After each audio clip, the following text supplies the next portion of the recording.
Even Fox had to cut its coverage of Donald Trump's whatever that was in Arizona earlier today. It was billed as a speech about the border when Donald Trump killed the bipartisan border deal. Let me just fact check what Donald Trump said in this awful low energy speech to the extent you can even decipher what he is saying. Here Donald Trump talks about how you're going to end up with no media. Here, play this clip. And that's coming from Donald Trump, who constantly attacks the media as the enemy of the people and threatens to shut the media down.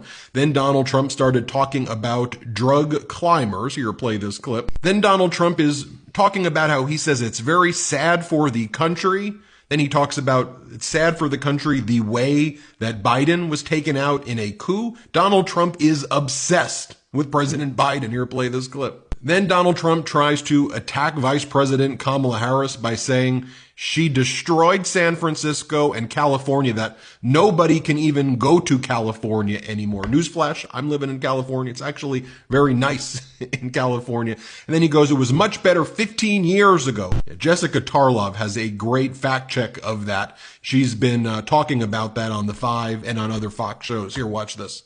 Then Donald Trump started talking about rough prisoners from Congo and all over Europe. Here, play this clip. You notice the whole thing that he's doing is just intended to divide the country and just spread anger and hate and try to push these culture wars. Oh, then Donald Trump says that the real issue going on in Minnesota is a lot of hanky-panky, he says. Here, play this clip. Then Donald Trump lies and says that the jobs for the black population and Hispanic population are down. Play this clip. By the way, the unemployment rate for both the black and Hispanic populations are at all-time lows under President Biden, and the wealth gap has been shrunk to its lowest level ever under President Biden. Record low unemployment for the black and Hispanic population. Oh, by the way, here are some of the kind of MAGA people who were waiting for Donald Trump there. You could see them right there.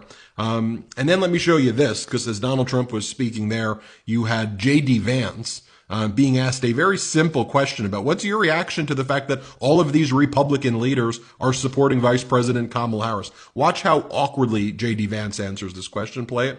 And by the way, if you thought that was awkward with J.D. Vance speaking in Georgia, where even the Georgia governor doesn't support Donald Trump, here he is trying to order donuts in Georgia. This is like the most awkward interaction ever.